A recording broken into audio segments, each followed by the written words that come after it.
পুরান ঢাকা ঢাকা মহানগরীর আদি অঞ্চলটিকে বলা হয়। বাংলাদেশের অন্যান্য অঞ্চলের সাধারণ বাঙালি সংস্কৃতি থেকে এখানকার সংস্কৃতি অনেকটাই ভিন্নতর।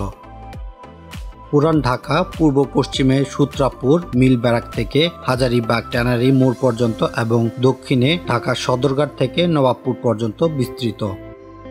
এবারের ঈদ ছিল লকডাউনে, তাই তেমন কোথাও বের হওয়া হয়নি, আবার বের না হয়েও পারিনি। তাই বেরিয়ে পড়ি পরিবার নিয়ে বুড়িগঙ্গা নদী ও আহসান মঞ্জিলের উদ্দেশ্যে।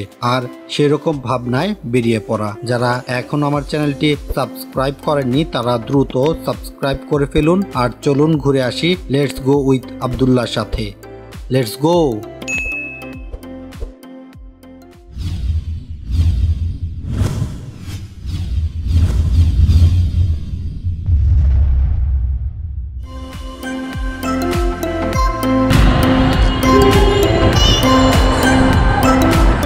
আমরা যাচ্ছি সদরঘাটে, চলুন আমাদের সাথে।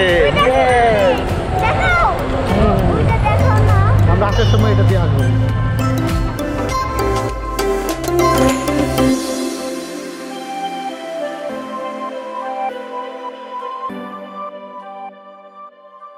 সাতশো থেকে 1200 খ্রিস্টাব্দের মধ্যে পূর্ববঙ্গের ঢাকা নামক অঞ্চলটিতে বুড়িগঙ্গা নদীর তীর ঘেঁষে শহরটি গড়ে ওঠে। ঢাকার নামকরণের সঠিক ইতিহাস নিয়ে ব্যাপক মতভেদ রয়েছে। কথিত আছে যে সেন বংশের রাজা বল্লাল সেন বুড়িগঙ্গা নদীর তীরবর্তী এলাকায় ভ্রমণকালে সন্নিহিত জঙ্গলে হিন্দু দেবী দুর্গার একটি বিগ্রহ খুঁজে পান। দেবী দুর্গার প্রতি শ্রদ্ধাস্বরূপ রাজা বল্লাল সেন ওই অঞ্চলে একটি মন্দির প্রতিষ্ঠা করেন। যেহেতু দেবীর বিগ্রহ ঢাকা বা গুপ্ত অবস্থায় খুঁজে পাওয়া গিয়েছিল, তাই রাজা বল্লাল সেন মন্দিরের নাম রাখেন ঢাকেশ্বরী মন্দির। মন্দিরের নাম থেকে কালক্রমে স্থানটির নাম হয় ঢাকা। এখন আমরা যাচ্ছি তাঁতীবাজার দিয়ে। আমার সাথে চলতে থাকুন আর আমি এর ইতিহাসটি বর্ণনা করতে থাকি। অনেক ঐতিহাসিকের মতে মুঘল সম্রাট জাহাঙ্গীর 1610 খ্রিস্টাব্দে ঢাকাকে সুবা বাংলার রাজধানী রূপে ঘোষণা করেন। তখন সুবাদার ইসলাম খান আনন্দের বহিঃপ্রকাশ স্বরূপ নগরে ঢাক বাজানোর নির্দেশ দেন। এই ঢাক বাজানোর কাহিনী লোকমুখে কিংবদন্তির রূপ নেয় এবং তা থেকেই নগরের নাম ঢাকা হয়ে যায়।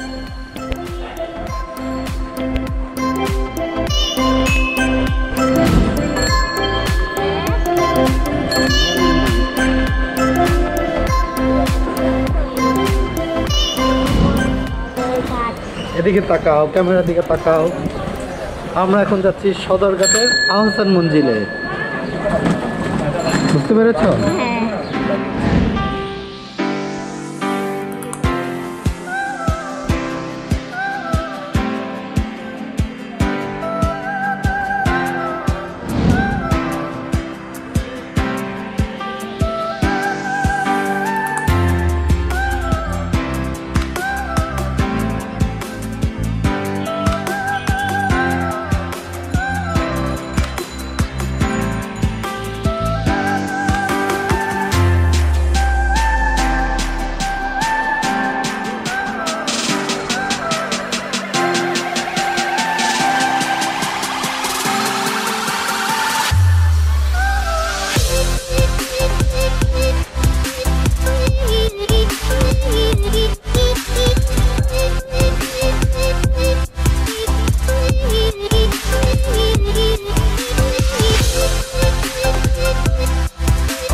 মুঘল সাম্রাজ্যের অধীনে কিছু সময় ঢাকা সম্রাট জাহাঙ্গীরের প্রতি সম্মান জানিয়ে জাহাঙ্গীরনগর নামে পরিচিত ছিল। তাছাড়া ক্ষুদ্র ব্যক্তিত্বের চানমাল সর্দার ছিলেন ঐতিহ্যবাহী পুরান ঢাকার নারিন্দা, ওয়ারী, ধুলাইখাল, গ্যান্ডারিয়া, সূত্রাপুর, সদরঘাট, সিদ্দিক বাজার সহ আশেপাশের সকল অঞ্চলের দলপতি, যিনি পুরানো ঢাকার উন্নয়নের লক্ষ্যে তার ও তার সমগ্র পৈতৃক সম্পত্তি ভান্ডার বিলীন করে দেন। কথা বলতে বলতে আমরা চলে আসি আহসান মঞ্জিলে, কিন্তু দুঃখের বিষয় লকডাউন থাকার কারণে আমরা আহসান মঞ্জিল বন্ধ ছিল, তাই আমরা ভিতরে প্রবেশ করতে পারিনি। তাই পাখির চোখেই দেখে নিই আহসান মঞ্জিলের সৌন্দর্য।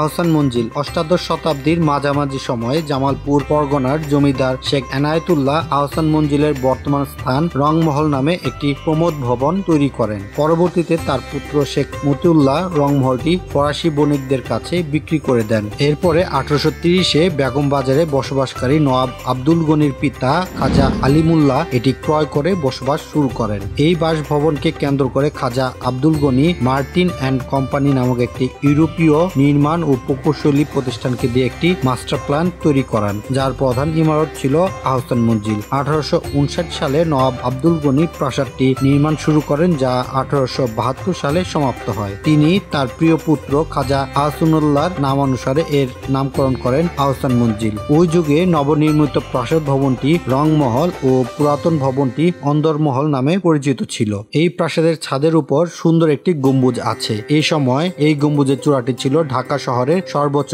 মূল ভবনের বাইরে ত্রিতোরণ বিশিষ্ট প্রবেশদ্বারও দেখতে সুন্দর। একইভাবে উপরে ওঠার সিঁড়িগুলো সবার দৃষ্টি আকর্ষণ করে। পূর্ব ও পশ্চিম প্রান্তে দুটি মনোরম তোরণ আছে, যা সবচেয়ে সুন্দর। আহসান মঞ্জিলের অভ্যন্তরে দুটি অংশ আছে, বৈঠকখানা ও পাঠাগার আছে পূর্ব অংশে। পশ্চিম অংশে আছে নাচঘর ও অন্যান্য আবাসিক কক্ষ। নিচতলার দরবার গৃহ ও ভোজন কক্ষ রয়েছে।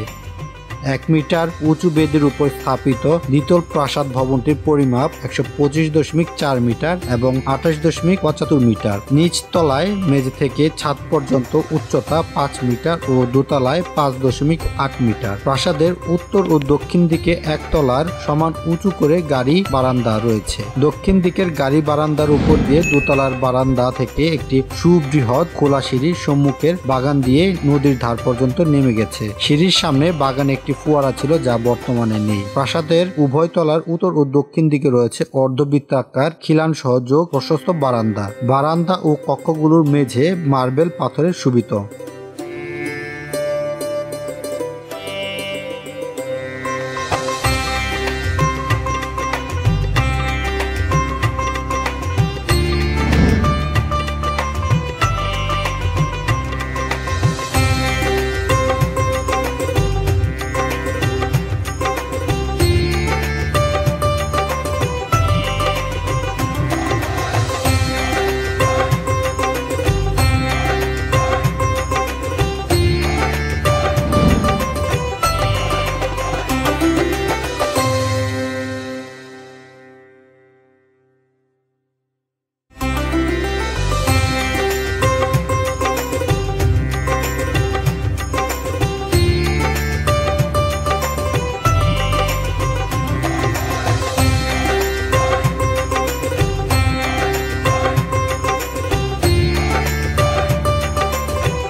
আহসান মঞ্জিল দেখা শেষে আমরা যাই বুড়িগঙ্গা নদীতে নৌ ভ্রমণের জন্য। 200 টাকায় 1 ঘন্টার জন্য নৌকা ভাড়া করি। নৌকায় করে বুড়িগঙ্গার রূপ অবলোকন করি।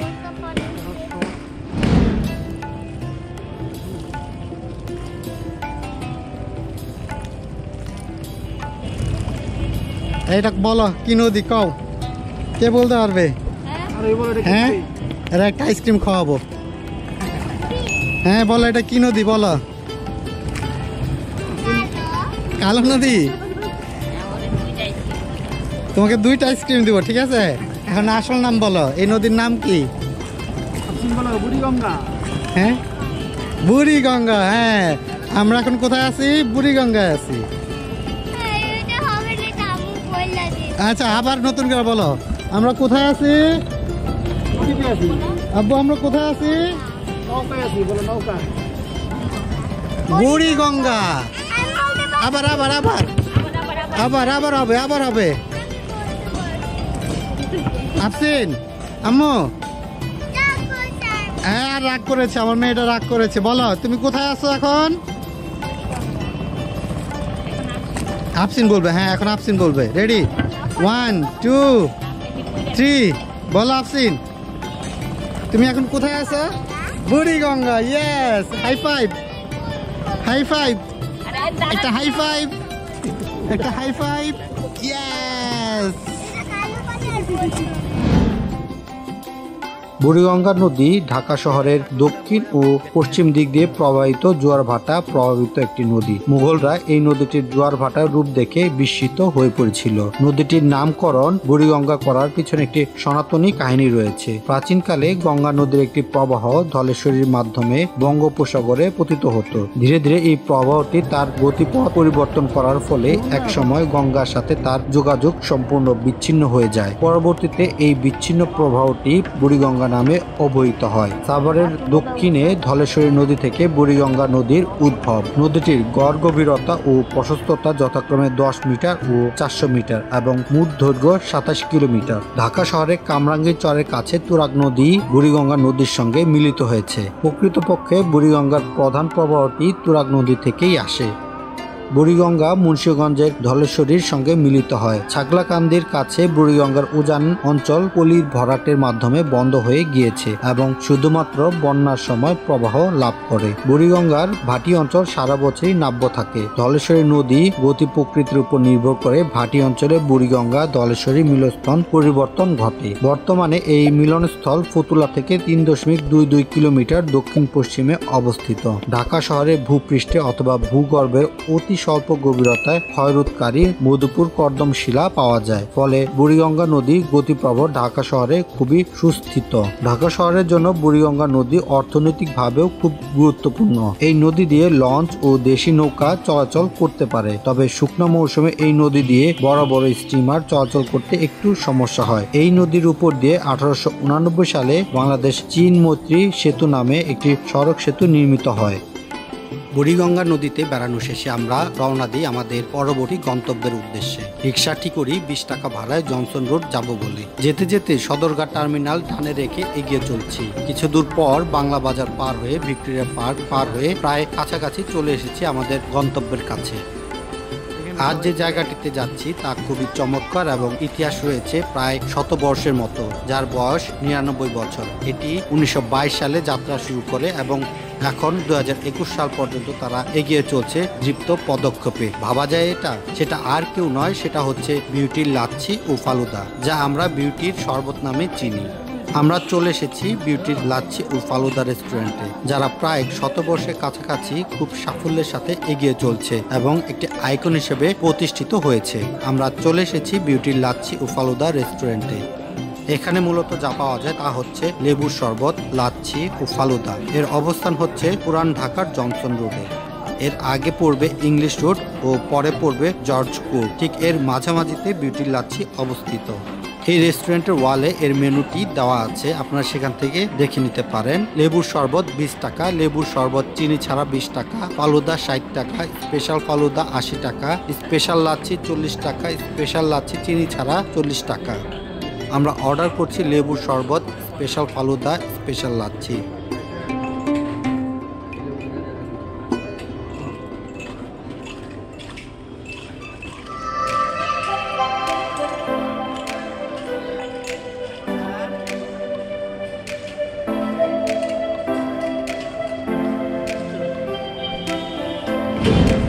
আম্মু কেমন লাগতেছে? বেশি ঠান্ডা? বেশি ঠান্ডা তাহলে আস্তে আস্তে খাও। আফসিন না তোমার বাবা মজা। চলে এসেছে আমাদের অর্ডার। টেস্ট হয়েছে এক কথায় অসাধারণ।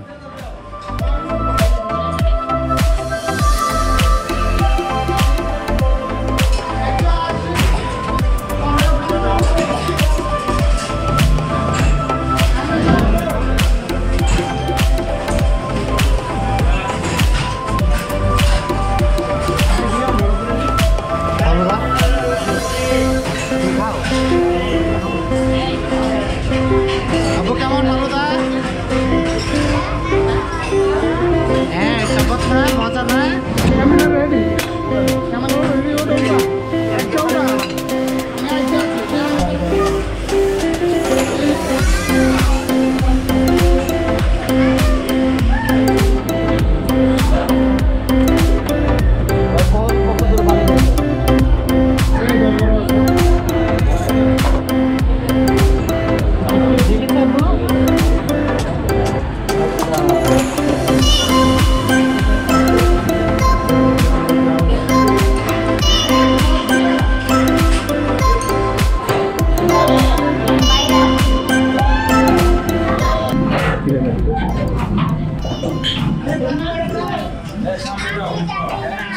ভাই খাইতে কেমন লাগতেছে?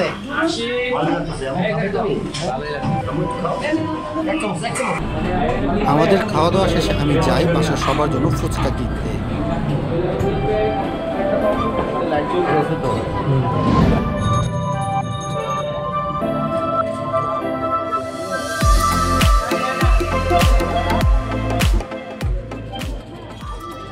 আপনার কত ধরে চটপটি বানান? ছোটবেলা থেকে 18-19 বছর।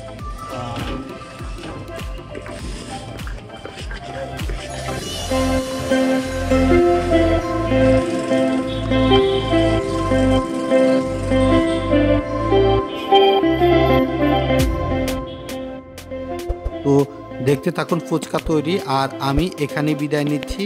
যারা এখনও আমার চ্যানেলটি সাবস্ক্রাইব করেনি তারা দ্রুত সাবস্ক্রাইব করে ফেলুন, আর আপনাদের মূল্যবান মতামত জানিয়ে দিন কমেন্টের মাধ্যমে। ভালো থাকবেন, সুস্থ থাকবেন, ধন্যবাদ।